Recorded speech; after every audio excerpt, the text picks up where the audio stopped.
Hi friend, তোমরা সবাই কেমন আছো? আশা করি ভালো আছো। আজকে আমি তোমাদের কাছে নিয়ে চলে এসেছি নিরামিষ ছোট আলুর দম রেসিপি। তোমরা সবাই দেখতে থাকো, চলো তবে শুরু করা যাক। প্রথমে আমাদের জমিতে এসেছি। দেখো, এরকম ছোট ছোট সাইজের আলুগুলো নিতে হবে আলুর দম করার জন্যে। আমি ছোট আলুর দম করেছি তাই ছোট আলু নিয়েছি, তোমরা চাইলে বড় আলু নিতে পারো। দেখো, এটা আমাদের জমি। আমি আলুগুলোকে ভালো করে জল দিয়ে পরিষ্কার করে ধুয়ে নেব। ধুয়ে নিয়ে দেখো কড়াইয়ে জল দিয়ে দিয়েছি। এবার আলুগুলো আধা ঘন্টা মতো সেদ্ধ হতে দেব। দেখো, সব আলুগুলো দিয়ে দিয়েছি, এবার ঢাকা দিয়ে দেব।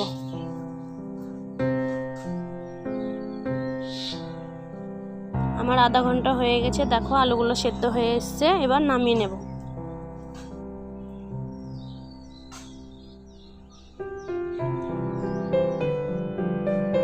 ততক্ষণে আমি মশলা বেটে নেব।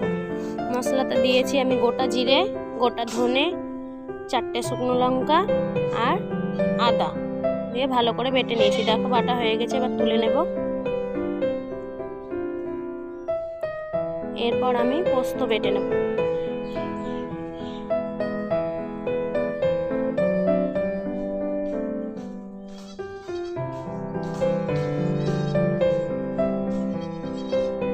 জল দিয়ে ভালো করে বেটে নেব।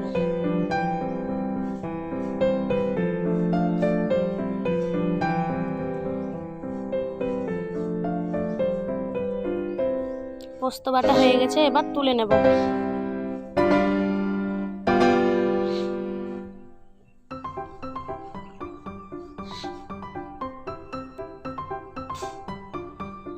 এরপর আমি আলুর খোসা ছাড়িয়ে নেব।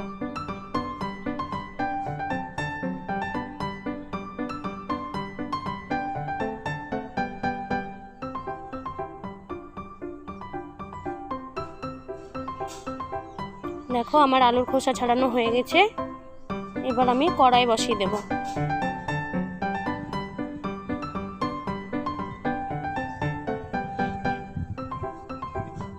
এরকম ভাবে আলুগুলো ছাড়িয়ে নেবে। দেখো, কড়াই গরম হয়ে এসছে, এবার সরিষার তেল দিয়ে দেব। ওই তেলে আমি তেজপাতা, শুকনো লঙ্কা আর গোটা গরম মশলা দিয়ে দেব। ভালো করে নাড়াচাড়া করে নেব।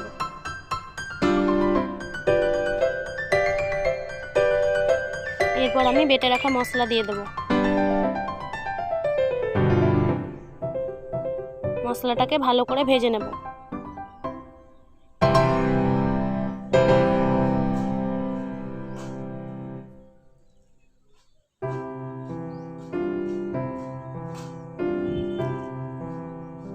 ভাজা ভাজা হয়ে এসছে।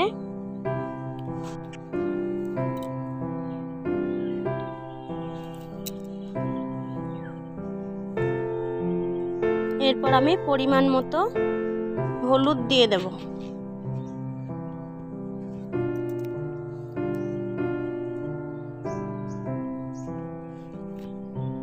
কেটে রাখা টমেটো দিয়ে দেব। ভালো করে মশলাটা কষিয়ে নেব।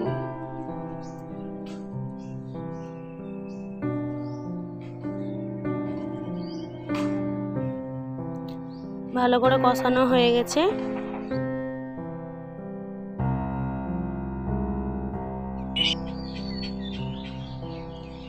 পরিমাণ মতো লবণ দিয়ে বেটে রাখা পোস্ত দিয়ে দেব।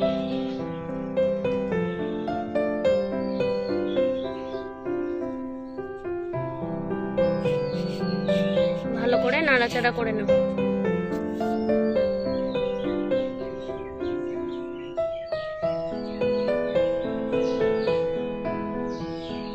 এরপর আমি কাশ্মীরি লঙ্কার গুঁড়ো দেব।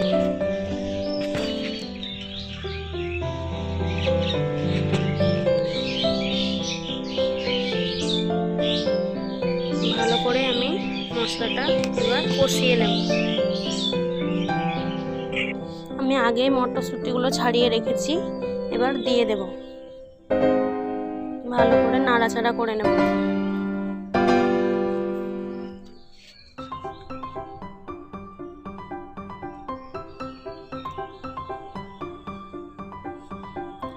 দেখো, তেল ছেড়ে এসছে। এবার আমি ছাড়ানো আলুগুলো দিয়ে দেব।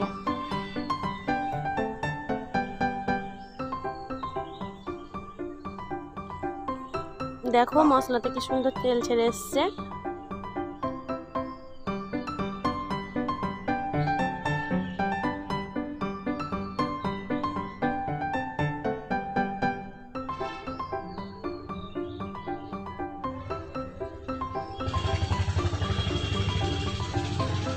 ভালো করে মশলার সঙ্গে আলুটা কষিয়ে নেব।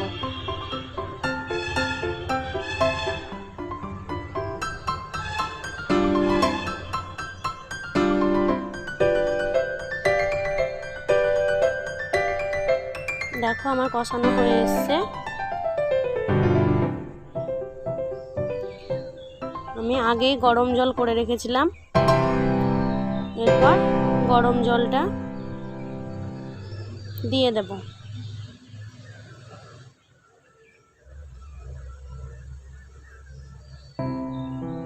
ভালো করে নাড়াচাড়া করে নেব।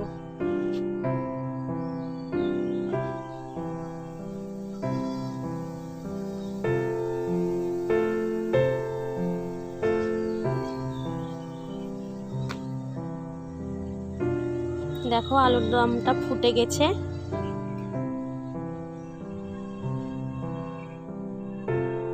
প্রায় সেদ্ধ হয়ে এসছে ভালোভাবে।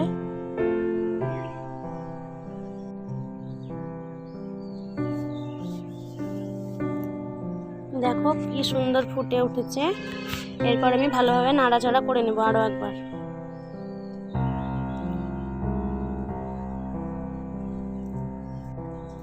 এরপর পরিমাণ মতো অল্প একটু চিনি দেব আর কাসুরি মেথি পাতা দেব। ভালো করে নাড়াচাড়া করে নেব।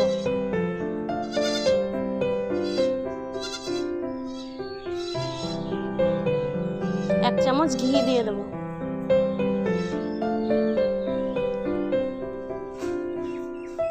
এক চামচ গরম মশলার গুঁড়ো দিয়ে দেব। ভালো করে নাড়াচাড়া করে নেব। দেখো হয়ে গেছে, আমার নামিয়ে নেব। ভালো লাগলে অবশ্যই লাইক কমেন্ট শেয়ার করবেন। আশা করি ভালো লাগবে। আমরা গ্রাম্য পদ্ধতিতে এরকমই খাই। উপরে ধনেপাতা দিয়ে দেবো।